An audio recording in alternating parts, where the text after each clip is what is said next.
esse ano. Igual o Marcos colocou, o meu nome é Guilherme Campos, eu também faço parte da diretoria da ACE e tenho hoje a honra de moderar esse painel que vai encerrar o nosso primeiro dia de evento de hoje.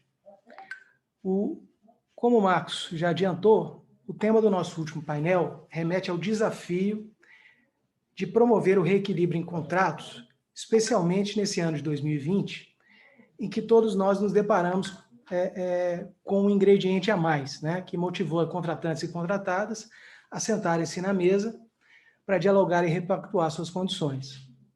Claro que nós estamos falando da pandemia do Covid-19 e seus impactos nas relações contratuais. Antes de começarmos, em nome da CE, eu gostaria de deixar aqui a nossa homenagem ao John Livingood. John foi arquiteto, advogado, consultor de carreira brilhante e presidente da ACE Internacional. Foi um profissional que contribuiu imensamente para o desenvolvimento da nossa associação e que, infelizmente, faleceu em 2020 como uma das vítimas da pandemia. Ele esteve algumas vezes no Brasil e eu tive o privilégio de conhecê-lo, de aprender com ele. Então, nós deixamos aqui, nesse primeiro momento, nossa homenagem e respeito por esse homem que tanto fez pela engenharia de custos e pela ACE.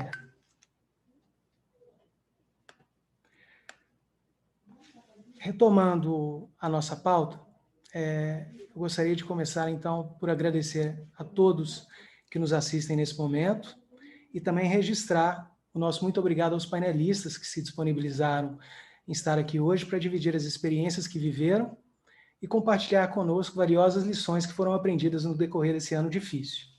Estão conosco hoje, compondo esse painel, a advogada Ana Clara Viola Ladeira. Ana Clara é gerente jurídica e compliance officer na Vancy Energies Brasil e também atua como árbitro em procedimentos relacionados à área de infraestrutura. Ela é mestre em Direito Processual Civil pela USP e bacharel em Direito pela UFMG. Editora assistente da Revista Brasileira de Arbitragem e coordenadora do Comitê Brasileiro de Arbitragem em Minas Gerais. Muito bem-vinda, Ana. O engenheiro Vinícius Benevides está aqui também conosco, conta com mais de 20 anos de atuação nos segmentos de infraestrutura, construção civil e saneamento, possui MBA em Gestão de Negócios pela Fundação Getúlio Vargas do Rio e formação em Perícia Judicial, sendo assistente técnico nomeado em Engineering Litigation desde 2008. É diretor operacional na Dimensional Engenharia e foi o RT principal de obras de alta complexidade, tais como a construção da arena de handebol para os Jogos Olímpicos do Rio, restauração do pavimento da linha amarela para o Grupo Invepar, entre outras obras importantes. O nosso terceiro panelista é o advogado Tiago Fernandes Moreira. Tiago é sócio no escritório Matos Filho, é bacharel em Direito pela PUC Rio e mestre em Construction Law and Arbitration pela Robert Gordon University Aberdeen Business School, da Escócia. Atua em desenvolvimento de projetos, construção e contratos de infraestrutura e em operações voltadas à infraestrutura. Possui experiência na assessoria a proprietários e construtoras na elaboração e negociação de contratos nas diversas modalidades. E completando o nosso painel, temos o engenheiro Rafael de Carvalho Brito Lana. Rafael é coordenador de Contract Compliance na Anglo-América, engenheiro de controle e automação, pós-graduado em gestão de projetos e certificado PMP pelo Instituto PMI. Há mais de 10 anos atua em grandes projetos nas áreas de gestão contratual e análise de pleitos. Bom, todos nós sabemos que o reequilíbrio em contratos de engenharia é um tópico recorrente nas relações entre contratadas e contratantes. Este ano, porém, nós tivemos um componente a mais que intensificou em muito essas relações. Dada a complexidade que envolve a discussão de tratar dos impactos da pandemia nos contratos, que abrange não só os aspectos técnicos como jurídicos, com o objetivo de trazer um cenário aqui mais amplo, como vocês viram, nós procuramos compor esse painel com profissionais que irão nos trazer não somente o olhar da engenharia, mais voltado para a preparação e avaliação das reivindicações, mas também abordaremos o assunto apresentando visões e conceitos do direito que são também essenciais para o entendimento do tema. A Ana Clara e o Vinícius irão nos apresentar um ponto de vista sobre a perspectiva das contratadas, enquanto o Tiago e o Rafael compartilharão suas experiências com o enfoque daquilo que viveram esse ano enquanto atuando para os contratantes. Então, sem me estender mais, eu gostaria de convidar a Ana para começar a sua exposição. Ana, a palavra é sua. Obrigada, Guilherme. Me ouvem bem? Sim. Sim. Obrigada pelo convite, obrigada à ACE pelo convite, é uma honra muito grande para mim estar aqui hoje ao lado desses colegas. Eu que sou uma divonheira, eu sou advogada de formação e engenheira por amor, meu sonho é fazer a tal da engenharia, né? Estou muito feliz de estar aqui no evento dessa associação que tanto admiro. Vou fazer uma pequena ressalva, que hoje eu vou falar em meu nome, não vou falar em nome da empresa na qual eu trabalho, da Vancy Energy, muito embora eu vá trazer, né, a minha experiência deste ano enquanto gerente jurídica aqui na Vancy Energy. Foi um ano difícil para todo mundo, né? E é um ano bem agitado em termos de negociação de pleito. Nós estamos em dezembro, se a gente olhar para trás, né, eu acho que são 10 meses de contratos afetados pela pandemia e a gente viveu muita coisa. Talvez nós estejamos num momento com um pouquinho mais de clareza sobre as consequências contratuais que ocorreram nesse período, mas ainda paira muita incerteza. E antes nós tínhamos mais incerteza ainda. Então, eu queria só retomar um pouquinho com vocês e lembrar que em março, né, quando as obras começaram a ser desmobilizadas ou não, a gente tinha uma incerteza muito grande de como o coronavírus ia caminhar, né? E eu gosto sempre de lembrar que o coronavírus, ele trata o pleito que envolve as consequências do coronavírus nos contratos, ele envolve um pleito de saúde e segurança dos colaboradores, medidas que foram tomadas em prol da saúde e segurança dos colaboradores. E é um jeito que a gente começa todas as reuniões, né, de diretoria, reuniões de projetos, 100% das reuniões da Vancy Energy, a gente começa falando de saúde e segurança, para a gente não esquecer que isso é o ponto principal, né? Não adianta, não há empreendimento de sucesso sem a integridade física de todos os colaboradores, prestadores de serviço, fiscalização, funcionários do cliente, gerenciadora de obra. Se não tiver preservada 100% da integridade física deles, não há empreendimento de sucesso, não adianta entregar no preço e no prazo. Então, eu queria dar essa mensagem só para a gente lembrar que muitas vezes a motivação de eventuais desmobilizações não foram brigas com o cliente, não foram desentendimentos bobos, né? Eram ações que estavam sendo tomadas para preservar a saúde e a segurança dos colaboradores que ali estavam. Então, eu acho que com essa premissa é que os pleitos devem ser analisados. Nós estamos numa situação realmente excepcional. Bom, me foi confiada aqui a missão de trazer rapidamente para vocês, que eu acho que não vem ao caso explicar cada uma das teorias, mas quais são essas possíveis bases legais dos pleitos de reequilíbrio econômico financeiro decorrente do coronavírus. E aí, eu acho que eu começo pelo que todo mundo ouviu falar bastante, né, que é caso fortuito e força maior. A gente sabe que a gente tem um Código Civil, né, que aplica-se aos contratos, mesmo que públicos, a gente pode trazer a regência do Código Civil, ainda que subsidiariamente, para discutir caso fortuito ou força maior. E a gente tem o artigo 393, que fala o seguinte: o devedor não responde pelos prejuízos resultantes de caso fortuito ou de força maior se expressamente não se houver por eles responsabilizado. Parágrafo único, caso fortuito ou de força maior verifica-se no fato necessário cujos efeitos não era possível evitar ou impedir. E aí, o coronavírus é um caso fortuito, uma força maior, e qual que é a consequência disso? Eu acho que o Thiago vai poder falar um pouquinho mais sobre isso, né, que não adianta tratar com a pandemia em si como caso fortuito ou força maior, a gente precisa comprovar, no caso concreto, os impactos, o que a pandemia gerou, deixou a parte impossibilitada de continuar a execução daquela obra. Mas o que o Código Civil nos traz aqui é que cada parte responde pelos seus próprios prejuízos, no caso fortuito ou força maior. A parte só não pode ser, por exemplo, a contratada não vai ser multada se ela descumprir uma obrigação na ocorrência de caso fortuito ou força maior, porque ela está eximida do cumprimento de sua obrigação. Por outro lado, isso não pode ser base para ela pleitear alguma coisa, porque segundo a regência do Código Civil, não é assim que funciona, salvo se o contrato dispuser diferentemente. Existem vários contratos que dispõem diferentemente. Então, pleitos podem ser feitos se a contratante expressamente assumiu, né, a obrigação de indenizar, seja que tipo de indenização que for, a contratada na ocorrência de caso fortuito ou força maior.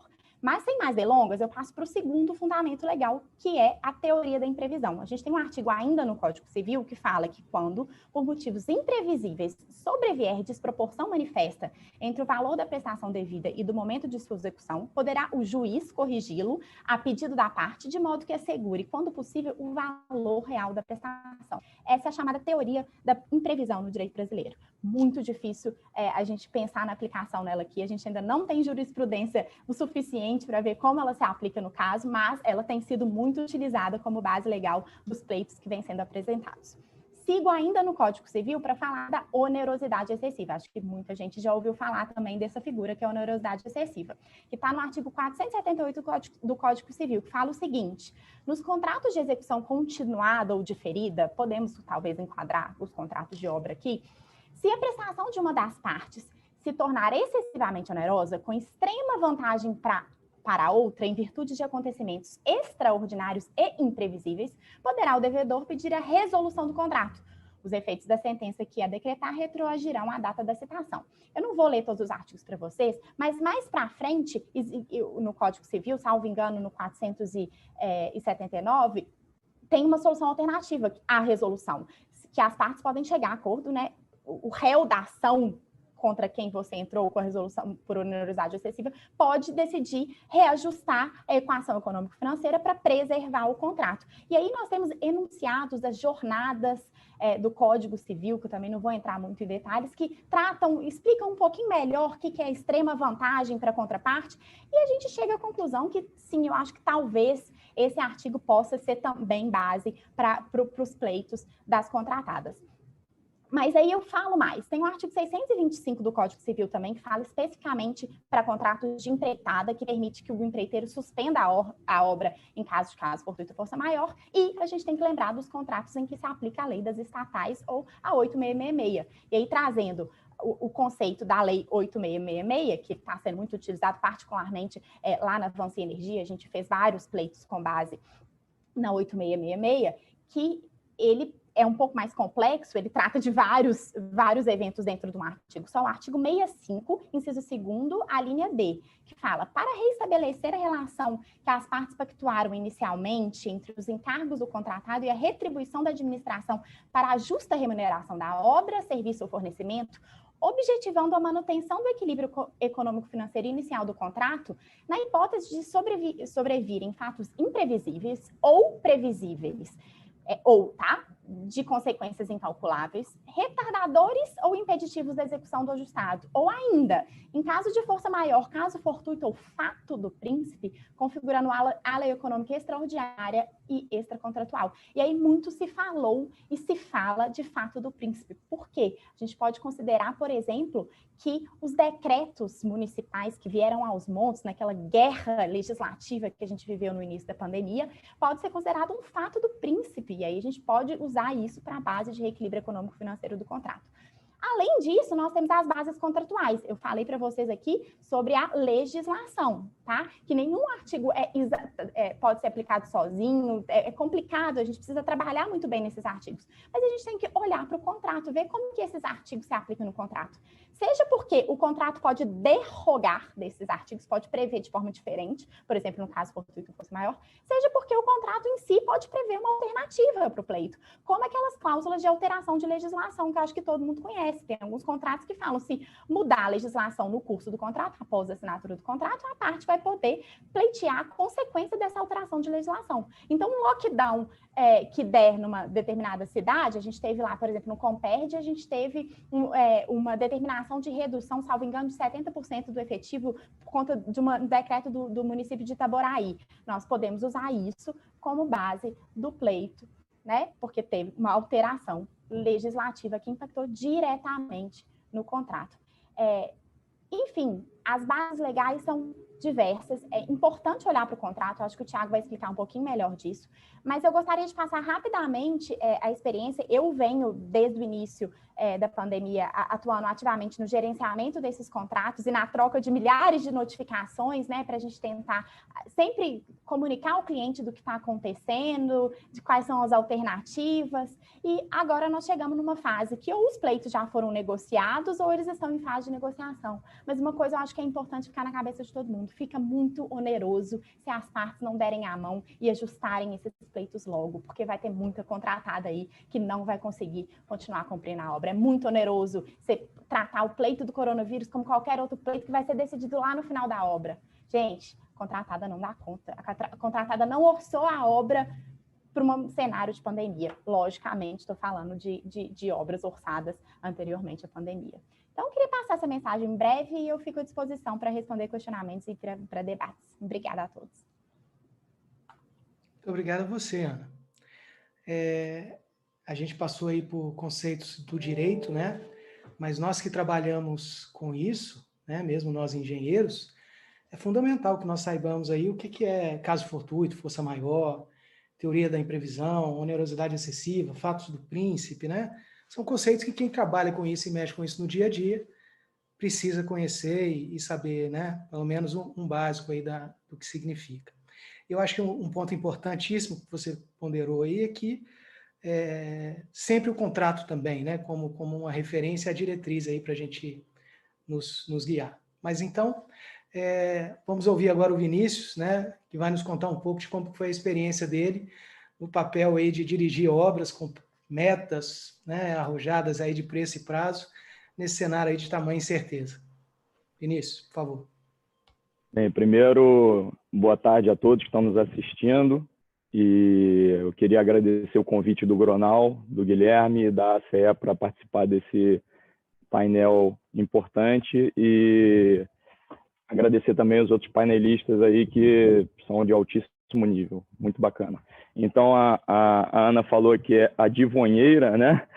Bem, eu sou um pouco enjegado, então, sou engenheiro de formação, mas sou um apaixonado por o direito e acredito isso que você falou, que nós temos que sentar um pouco, estudar e conhecer as leis, conhecer a regra do nosso jogo, independente de qual seja, para poder jogar. Então, bem, eu vou tentar dar essa visão um pouco da prática e vou me ater muito à questão da engenharia, porque a gente já tem bons representantes do direito aí para poder ter um debate de alto nível. Então, primeira coisa, com o início da pandemia, foi decretado em 11 de março a pandemia pela OMS, e qual foi a nossa visão na dimensional? O primeiro passo que nós demos foi a elaboração de um protocolo interno. Nós nos adiantamos aos clientes, nos adiantamos ao poder público, ao governo, e elaboramos primeiramente um protocolo que foi divulgado internamente e externamente no dia 4 de abril, quer dizer, com uma determinada velocidade. É um protocolo que ele contempla medidas de observância obrigatória em todos os locais físicos, com trabalho físico, ou seja, presencial, ou nos canteiros, ou eventualmente no escritório da empresa. Então, isso daí foi o primeiro passo. O segundo passo foi a busca do diálogo, a busca da comunicação com os clientes. Então, qual é o grande objetivo quando a gente fala de reequilíbrio contratual? É a busca de uma solução de continuidade da execução dos contratos, né? Porque o contrato reduzindo a termo, ele tem uma relação de comutatividade onde o cliente ele quer e precisa daquele objeto e a contratada ela necessita oferir aquela receita que estava previamente estabelecida, levar a termo aquela parcela de faturamento que advém desse contrato. Então, nessa busca de manutenção do contrato, de uma solução de continuidade, a primeira coisa que nós fizemos foi um diálogo, mas o diálogo não só o diálogo verbal, como o diálogo oficial, que eu vou estar falando muito aqui sobre evidência, criação de evidências daquilo que você busca realizar. Então, nós, primeiramente, notificamos nossos clientes, perguntando qual seria o objetivo, qual seria a visão, o que eles pretenderiam em relação aos contratos em busca dessa solução de continuidade. Alguns decidiram por paralisar, outros decidiram por continuar com todos os protocolos e as medidas preventivas, e alguns demoraram um pouquinho na resposta e a empresa acabou tendo que tomar as medidas adequadas ou para a preservação da saúde e da vida dos seus colaboradores, ou, em outro lado, para a preservação de serviços essenciais que nós prestamos.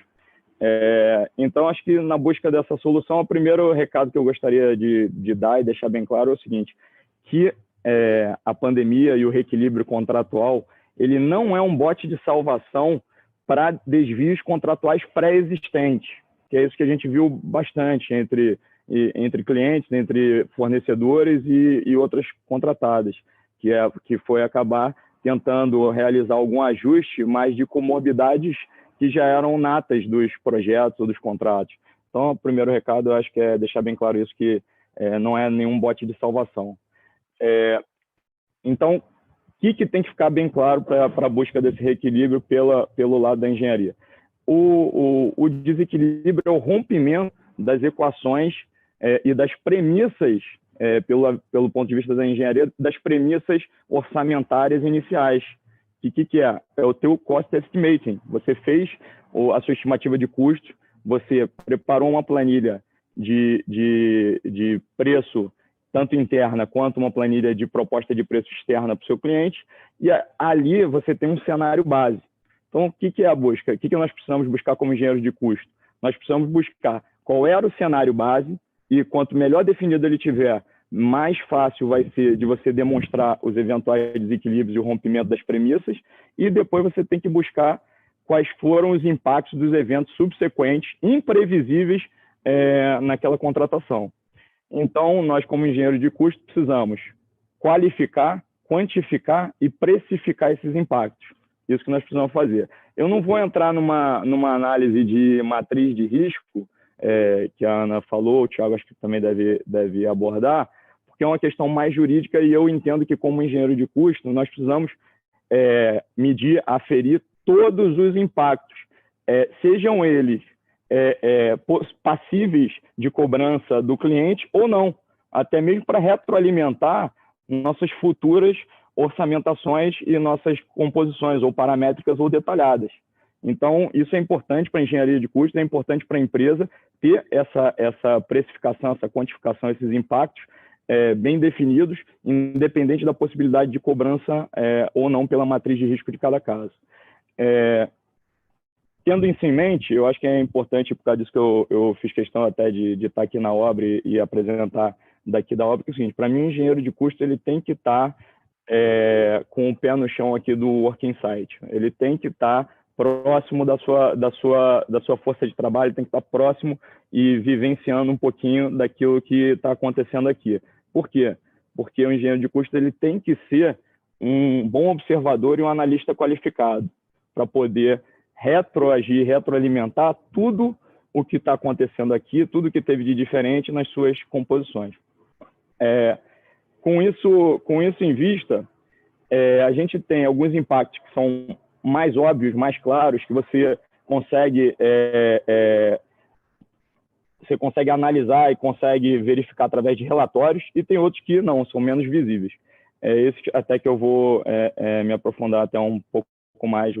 Então, assim, basicamente, o desequilíbrio ocorreu na supply chain dos contratados, né, que são os seus fornecedores, e aí o teu supply chain teve basicamente dois impactos. Desabastecimento, que tem um impacto direto no cronograma, com postergação de cronograma, e também a elevação do preço. Então, meu recado aqui precisamos registrar e evidenciar, criar uma documentação robusta de suporte para esses pleitos, para poder transferir esse ônus e essa visão do que está acontecendo para os clientes. Por mais que o cliente queira ajudar, tenha a visão de que tem que se buscar uma solução, você precisa ajudar ele também nessa criação dessa documentação robusta para ele poder aprovar nas instâncias devidas, aí que eu acho que o Rafael vai acabar falando um pouco sobre essa visão do cliente, essa aprovação nas instâncias devidas. Então, assim, quando eu falo de supply chain, o que eu tenho dado de diretriz vamos buscar pelo menos 3 ofícios de fornecedores distintos, no mínimo, para comprovar essa situação de desabastecimento e de elevação de preços, que realmente para comprovar que é um impacto sistêmico e não pontual de algum fornecedor. E aí, 2, você tem toda a questão advinda, uma é supply chain, outra é das restrições e dos protocolos. que você tem basicamente monitoramento dos sintomas, você tem afastamento físico, você tem higienização constante. Cada item dos protocolos, ou das normativas, ou dos decretos, ou das leis, cada item desse ele tem um impacto maior ou menor, mais fácil de mensurar ou não, nos seus custos e na sua precificação. Então, o que a gente buscou aqui foi aferir cada impacto dessas medidas restritivas e dessas normativas e tentar transformar elas com base no cenário base, com base nas composições de preços unitários e no orçamento analítico de venda com o cliente, a gente pegar e utilizar essa base de precificação. Nós aferimos, cronometramos, utilizamos diversas técnicas para poder ter esse impacto bem dimensionado e retroalimentamos ela nas composições de preço, nas bases de preço de cada contrato de cada cliente. Então, assim, isso tem impacto de diminuição de produtividade, tem impacto de paralisação, afastamento de colaboradores com sintomas. Então, tudo isso daí a gente está precificando e passando para os clientes. Então, terminando, a gente tem diversos clientes públicos, privados, e estamos em diversos estágios. Alguns clientes já reconheceram os desequilíbrios, já reconheceram já chegamos a um denominador sobre precificação e alocação de riscos. Em outros clientes a gente ainda está em fase negocial e ainda tem os terceiros que nada falam, e aí eu acho que por causa disso que é importante também o recado da robustez documental, que ninguém busca isso, mas eventualmente pode se tornar um caso de litigation, né? Pode ser preciso buscar no judiciário, na justiça, essa recomposição de custos, e para isso vai ser muito importante ter essa robustez documental, essa comprovação. Então, esse é meu recado, essa é a minha palestra, espero que todos tenham gostado e tenham contribuído para o debate. Excelente, Vinícius.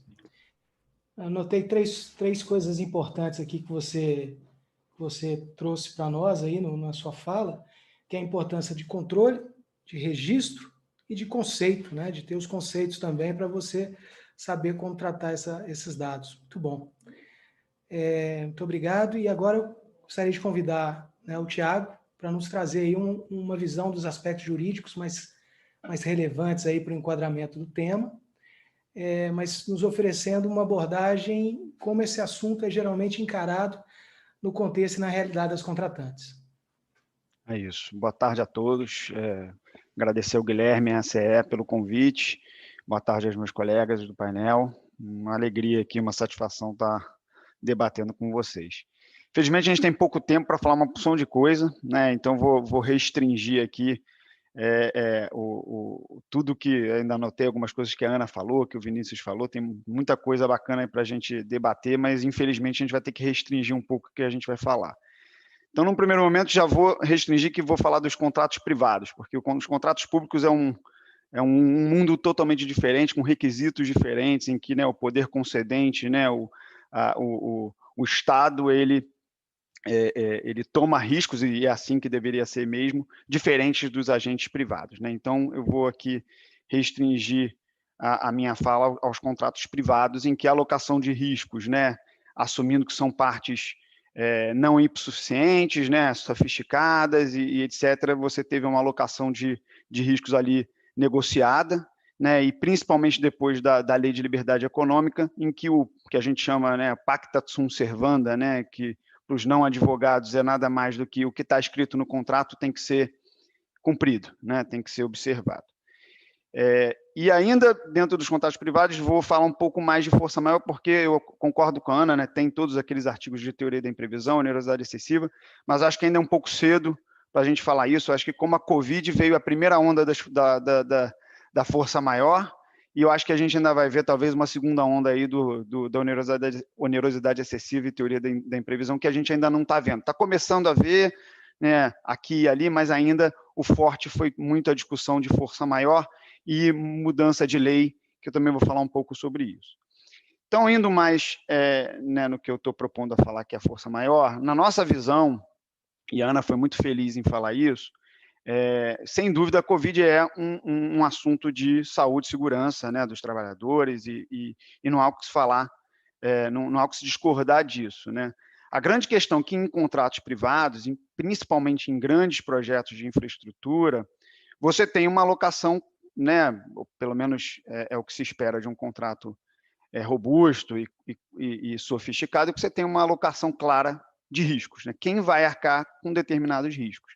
E aí o Vinícius também falou, por exemplo, em supply chain. Quem arca com o risco, por exemplo, de um aumento inesperado de preço do aço, do concreto, enfim. Num contrato sofisticado, espera-se que esse tipo de situação esteja lá bem regulada. E aí, voltando para a força maior, hoje em dia você tem cláusulas de 2 páginas de força maior nesses contratos, né? Principalmente em construção é bacana porque você vai vendo historicamente as coisas acontecendo e os contratos vão mudando. E sem dúvida alguma, a Covid vai ser um desses marcos históricos, né? Isso já está acontecendo, acho que não é o tema de hoje, é um tema, a gente podia falar mais de 2 horas sobre o que está acontecendo nos contratos, mas com certeza isso já está acontecendo. E daqui a um ano a gente vai olhar para trás e falar, poxa, lá 2020, quando veio a Covid, olha o que aconteceu com as cláusulas contratuais. Um desses marcos históricos aconteceu exatamente em cláusula de força maior, que foi as obras de Jirau e Santo Antônio. Acho que todo mundo aqui conhece um pouco dessas obras.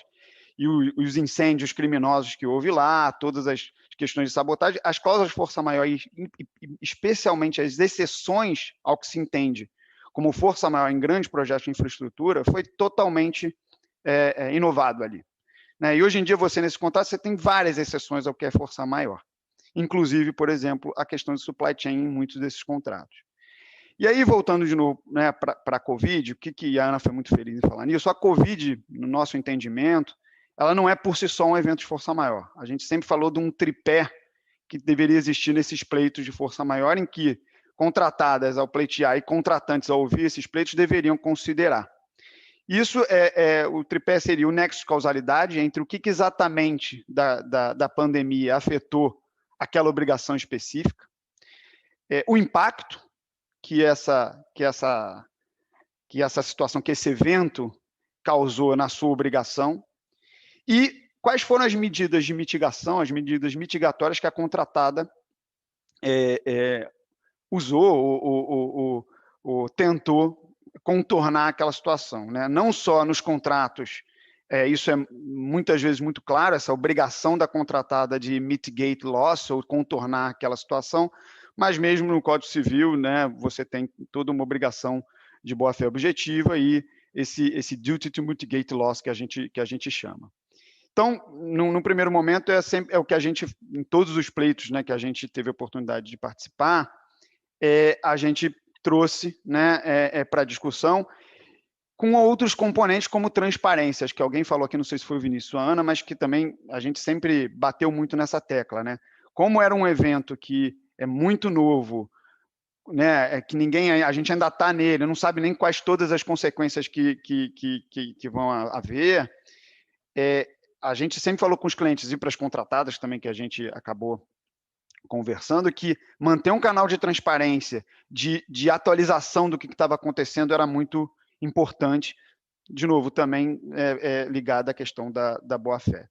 Então, acho que isso para nós foi um grande ponto de discussão lá no começo da pandemia, de que, de novo, a Covid por si só não poderia ser entendida ou não deveria ser entendida como um grande evento de força maior, mas o nexo de causalidade em cada uma dessas obrigações.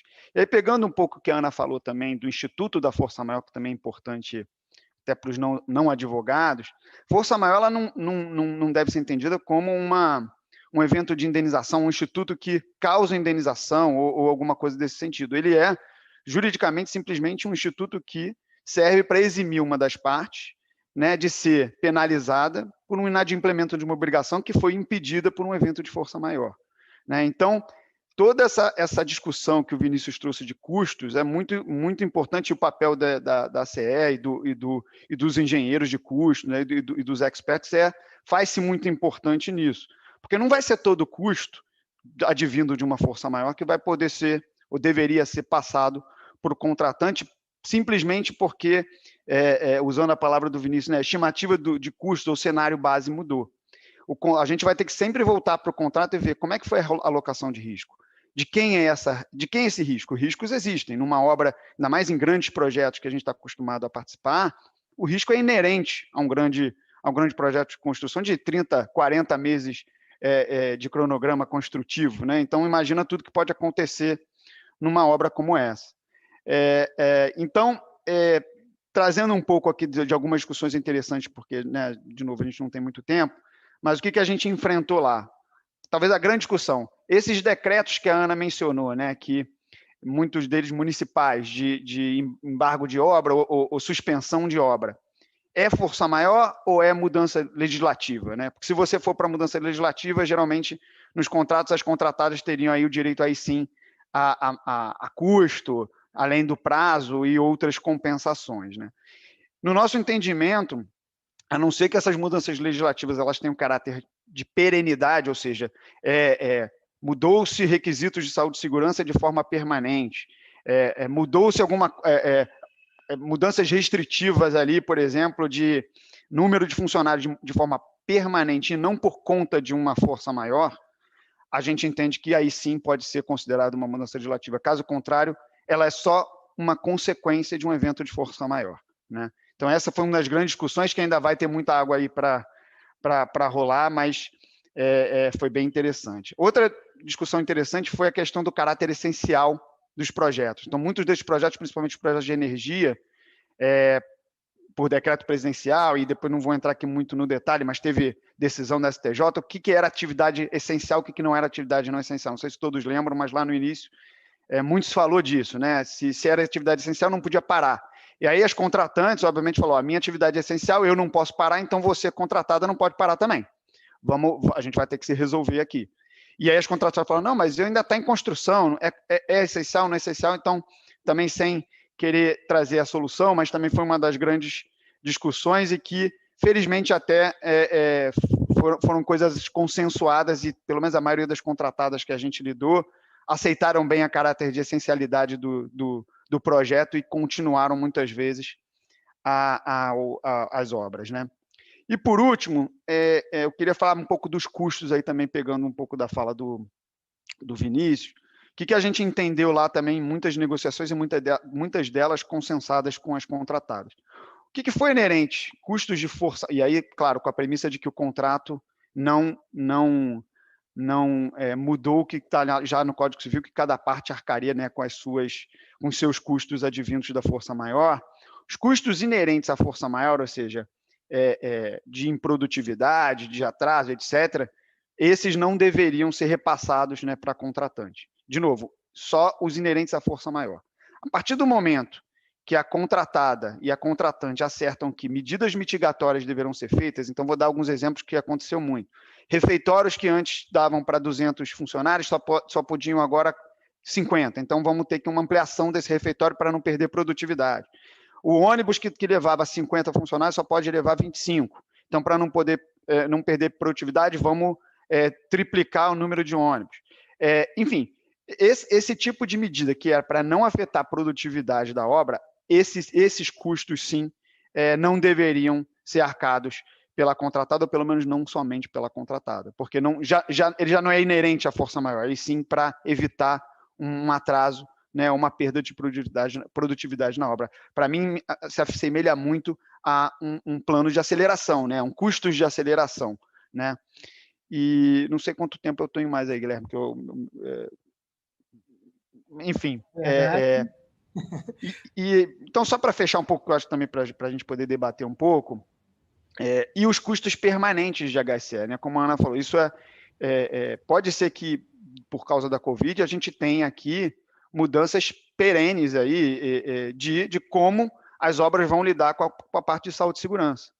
E aí sim, se tiver caráter, né, de definitivo, entendo que isso também não deveria ser entendido como um custo de força maior, mas como um custo já de mudança de lei ou mesmo de uma ordem de modificação, enfim, já é para mim um aditivo do contrato para uma adequação daquela obra de forma perene, né? Já sai um pouco do conceito de força maior. Acho que é basicamente isso, para a gente ter um tempo aí. O meu cronômetro acabou apagando aqui, não consegui mais. Mas muito obrigado. Bom que você passou por tudo. E a impressão que dá é que realmente é um processo ainda em em amadurecimento, né? Muitos desses conceitos vão evoluir, essas coisas vão vir para os contratos, os players vão se equilibrar, né, em como melhor administrar esses riscos. E, assim, para o nosso dia a dia aqui da engenharia de custo, algo que é sempre chave para nós é buscar esse nexo de causalidade que você falou. Todos os controles, a gente buscar fazer os registros, buscar fazer quais foram os sintomas, né, os reflexos, para ter isso bem colocado, que depois, à medida que as coisas amadurecem, você consegue colocar cada coisa na sua caixinha, né? E poder apresentar isso com clareza. Mas, muito obrigado, e agora já vou passar aqui para o Rafael. Rafael, que viveu um ano, imagino, também intenso, né? O Paty aí trabalhando uma contratante grande, que tem aí, né, todo a sua robustez, faz planejamentos aí de longo prazo, e se deparou em 2020 aí, vendo também os seus projetos sendo impactados, e paralelamente tendo que administrar aí uma série de pleitos, né? Que devem ter chovido aí nos seus e-mails, né, Rafael? Então... Obrigado, Guilherme. Primeiramente, gostaria de agradecer, né, a você, a ACE Brasil, pelo convite. Uma honra estar aqui junto com você e nossos colegas aí, Ana, Vinícius e Thiago. Inicialmente, eu acho que eu vou tentar abordar um pouquinho do que todo mundo comentou, tá? Eu vou falar um pouquinho da minha experiência, como é que foi esse ano. Então, a gente já tinha um procedimento com relação à análise de pleitos, né, que a gente recebia aí de diversas formas e de diversas contratadas.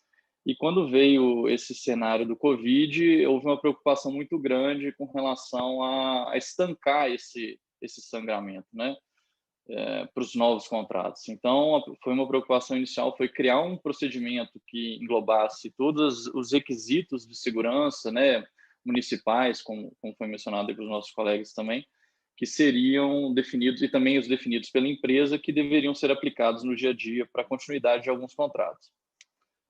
Então, esse procedimento criado, ele foi aplicado para novos contratos, já todas as novas contratações já estariam com esse procedimento como um anexo, né, contratual. E para os contratos que foram firmados antes desse evento, né, da pandemia, a gente tentou definir uma governança específica para já deixar pré-aprovado alguns casos mais simples. Então, testes, exames, profissionais em quarentena. Então, esses requisitos, eles já eram pré-aprovados. Então, pleitos que já vinham, né, como o Thiago comentou e o Vinícius também, com uma formatação correta, com as evidências devidas, eles já, dentro desses requisitos pré-aprovados, eles já facilitavam a aprovação. E a gente tem uma governança muito forte com relação a pleito, sempre teve, todos os pleitos eles passam pela aprovação do board, do comitê executivo. Então, houve a necessidade de criar um comitê diferenciado, porque esses comitês executivos, a gente tinha uma agenda mensal. Não dá para você esperar um mês para resolver, né? Igual a Ana comentou, as contratadas não suportam muitas delas, esse tempo de espera para essa resolução desses problemas. Então, criou-se comitês semanais de deliberação por parte do board, né? Havia, claro, uma análise prévia, e para que eles deliberassem com relação ao mérito ou não dos valores ali solicitados. Tá? Então, muitos contratados apresentavam de forma correta, né? Então tinha as evidências, o nexo causal, o Vinícius comentou ali, não é um bot de salvação, né? Então realmente você tem que estar estruturado, e o Covid ele tem que ter um nexo com o que você está solicitando, né? E com as evidências devidas. E aí, aproveitando e comentando também, a CE ajuda em alguns pontos, né? Que a gente tem temas mais simples, igual dos exames que eu comentei, mas tem temas de improdutividade, que demandam uma análise mais complexa para você poder chegar em qual que é o valor devido, mesmo que tenha mérito, quanto que é esse valor. Então, a CE tem algumas práticas aí que podem ser utilizadas, exemplo aí a 25R, né? Que é conhecida aí.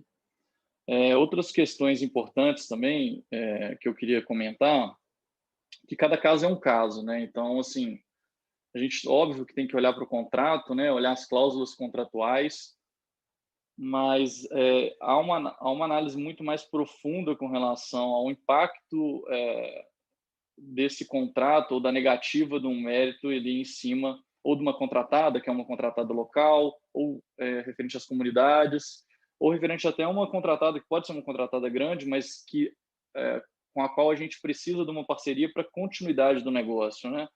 A gente acabou não parando em momento algum, então a produção continuou, e por vezes simplesmente negar falando que era caso fortuito ou força maior não fazia muito sentido.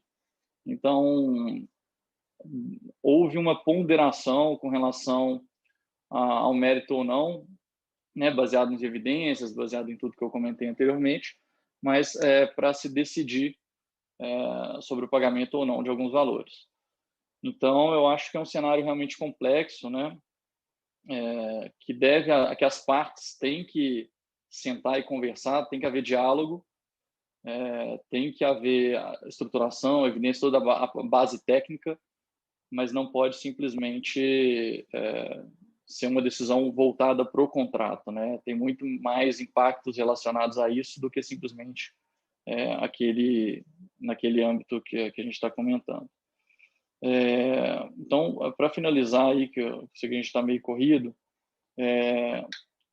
e a gente teve um painel antes falando de orçamentação, de cenários orçamentários, isso é de extrema importância, não necessariamente nesse caso do Covid, né, um evento aí imprevisível, mas você tendo uma orçamentação bem feita, transparente, né, você consegue tratar esses pleitos nesse tipo de cenário de forma muito mais clara. Se tiver uma composição de custo aberta e definida, uma produtividade definida lá atrás, na base contratual, quando chega um evento desse, as partes não têm muita subjetividade, né? Os custos estão todos abertos ali para que elas consigam simplesmente repactuar o preço ali, né, com as devidas justificativas necessárias. Então, acho que era esse o recado inicial que eu queria passar aí, Guilherme. Obrigado e vamos deixar para as perguntas. Obrigado.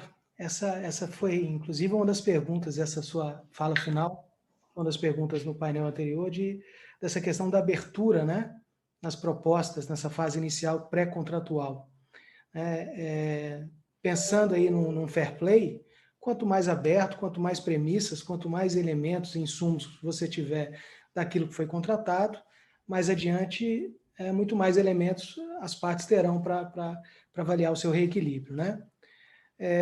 Nós vamos avançar, então, aqui agora para a nossa parte das perguntas e respostas. Tem uma pergunta aqui muito interessante que foi, inclusive, né, mencionada aqui, tanto pelo Vinícius, né, quanto pelo Thiago também, a questão do supply chain. O atendente fez a pergunta boa, mas com o nome de Anonymous Attendee. Mas vamos lá. Na prática, os pleitos devido às ações de combate à pandemia estão equalizados atualmente entre contratado e contratante, ou seja, estão sendo, né, equacionados. A bola da vez, nesse momento, são os pleitos relacionados ao aumento significativo dos custos dos materiais de construção civil, aço, concreto, cobre, devido à pandemia. Em muitos casos, a cláusula de reajuste de preços do contrato pouco ajuda no reequilíbrio, né? Nesses casos, qual seria a interpretação de vocês? Esse é realmente um tema muito, muito relevante. A gente tem tido aí aumentos assim muito expressivos em aço, né? Falta de materiais que vão impactar. Então, eu acho que é um tema interessante aí para a gente explorar um pouco. Eu queria ouvir quem puder dar a sua contribuição nesse tema aí para nós. Posso dar alguma contribuição em relação a isso? Acho que o mindset que tem que se ter é o seguinte, foi citado aí a cláusula de reajuste, mas a cláusula de reajuste normalmente ela é uma fórmula preventiva, ela está correlacionada ao equilíbrio econômico-financeiro e à sua manutenção, mas ela é uma fórmula preventiva desse desequilíbrio que se dá ao longo do tempo e muitas vezes até atrelada a índices inflacionários ou reajustes setoriais ou índices setoriais. Já o desequilíbrio ele é uma recomposição do seu custo que pode se dar a qualquer momento em função, claro, de tem que o Thiago, a Ana abordaram muito bem, tem que ser imprevisível, tem que ser superveniente a apresentação das suas propostas, quer dizer, tem que ter esse impacto de valor. Então, pode-se, e uma coisa não é mutuamente excludente da outra, você pode reequilibrar o seu contrato e depois você fazer esse teu cenário reequilibrado na época do reajustamento, descontando, é claro, essa variação que foi incorporada anteriormente ao contrato. Bem, essa é a minha visão, minha resposta para a pergunta, se alguém quiser complementar. Guilherme, complementando o que o Vinícius comentou, acho que um ponto importante avaliar qual foi a dimensão dessa variação, né? Tem que ser uma variação que seja razoavelmente alta, né? Para que não seja uma variação sazonal. Então, a gente tem sazonalidade de materiais aí que ao longo do ano ela varia. Essa variação tem que ser relevante, que faça sentido. E aí, até uma pergunta para os colegas aí se a gente deve ou não olhar o contrato como um todo, né? Um item variou, mas um outro item desceu. Então, assim, como que fica esse equilíbrio? Há uma discussão muito grande com relação a isso, né? Se pegar simplesmente um item que despontou, esquece o resto todo, e qual que é a relevância desse item no contrato, né? Fazer uma curva ABC ali do item, se ele é muito relevante ou não. Acho que tem diversos pontos aí para serem explorados. Posso? Eu não sei, acho que o Thiago vai compartilhar da visão, apesar de eu ser advogada de contratada, esse é um pleito extremamente difícil. Se a gente olhar na jurisprudência, tá, gente? Se vocês pegarem todos os eventos, todas as crises que impactaram o supply chain, descasamento de moeda, esse é um pleito, mesmo em contratos de longo prazo, estou falando de contratos take or pay, aí não de obra, de fornecimento de minério, estou falando assim, de forma generalizada, esse é um pleito mais difícil de equalizar. A jurisprudência não é favorável. Eu concordo. Eu acho que vai depender muito do contrato, de como o preço. Se for um preço global, né, um lump sum, é difícil. As cláusulas de força maior desses contratos mais sofisticados, geralmente, elas tiram esse evento como um evento de força maior, ou seja, qualquer coisa de supply chain não deveria ser repassado para o contratante. Mas no único caso que eu tive mais relevante aí de supply chain, acabou que a contratante entendeu a excepcionalidade do que a gente está vivendo. E aí a chave, e aí já sem querer dar spoiler, mas eu acho que isso sim deveria ser sempre olhado, porque você não pode ter uma culpa in eligendo ali, que a gente chama, né, do contratado, e aí quando eu falo contratado, mais um EPCista, né, do seu supply chain, né? Então, se realmente o problema é generalizado, é uma força maior, não tem escolha, não tem como ele ir em outro, já começa a ficar melhor até a conversa, né? Sem querer me alongar muito, mas concordo com a Ana que é um pleito, dependendo de um contrato, se for um contrato turnkey, né? É um pleito difícil. Beleza. Só para complementar também, o Tribunal de Contas da União, Rafael, ele tem alguns precedentes que ele indica a análise do impacto holisticamente no contrato da variação de preço, para ver exatamente por causa dessa compensação de variação de insumos que não é uniforme. Tá? Mas é um tema realmente complexo. Encaminhando então para a parte final, né, a gente já está um pouquinho estourado na nossa programação de hoje, mas eu acho que ainda dá tempo para a gente ouvir uma mensagem, né, conclusiva aí. Cada um de vocês, se puder, por favor, sintetizar um pouco do que gostariam de deixar aqui para nós. Esse pessoal que está segurando o almoço aí mais um tempo, tá? Por favor, se você puder começar, Ana. Claro, obrigada, Guilherme. Não, minha mensagem final é que os assuntos parecem um pouco básico, mas eu acho que vale muito para o caso concreto, que os assuntos sejam efetivamente discutidos entre contratante e contratada, e que se tracem premissas. Podem até se basear nas fundamentos legais, mas é importante traçar premissas para análise desses pleitos e evitar o litígio, porque nós não sabemos, nós estamos num cenário de insegurança jurídica muito grande. A insegurança do que aconteceu e do que vai acontecer ainda. Então, eu acho que é importante tratar em premissa. Às vezes, abrir mão de um BDI num reembolso de custos ali, às vezes transacionar mesmo, que eu acho que é a única forma da gente chegar num reequilíbrio efetivo. E eu discordo de que os reequilíbrios já estão equacionados. Na minha realidade, eu cuido de diversos contratos distintos, em setores distintos, e muitos deles ainda não foram reequilibrados, né? As partes ainda não chegaram a acordo, e o tempo vai passando, o prejuízo da contratada vai aumentando, né? E isso pode complicar a própria execução da obra, falando de determinadas empresas, não de todas as empresas. Tem empresas que têm robustez econômica para levar um pouquinho mais com prejuízo. É isso. Obrigada a todos. Vamos lá, gente, seguindo a mesma da minha ordem. parte... Opa, isso. Já estou me adiantando aqui. Da minha parte, o que eu queria era alertar aos colegas engenheiros de custo sobre esses impactos menos visíveis, principalmente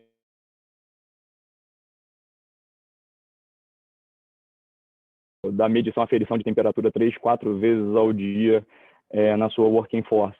É o custo de aquisição do termômetro, é o custo do técnico de segurança que vai estar fazendo essa aferição, ou é a paralisação dos serviços de 300 funcionários durante X tempo ao longo de todos os dias na sua obra. Então, assim, esses custos menos visíveis, custo de higienização, o teu colaborador vai pegar uma ferramenta no almoço, vai ser higienizada antes de ser entregue, quer dizer, então tem uma perda de tempo do teu colaborador, tem uma perda de tempo do almoxarifado, então tem esses impactos menos visíveis, é isso que eu queria alertar. E, por fim, só agradecer ao Guilherme, à Ana, ao Thiago, ao Rafael e à ACE pela oportunidade. Minha mensagem final, acho que vai um pouco na linha da Ana, né? Embora eu estou aqui pela contratante, ela pela contratada, mas eu concordo. Eu acho que está num momento de exceção.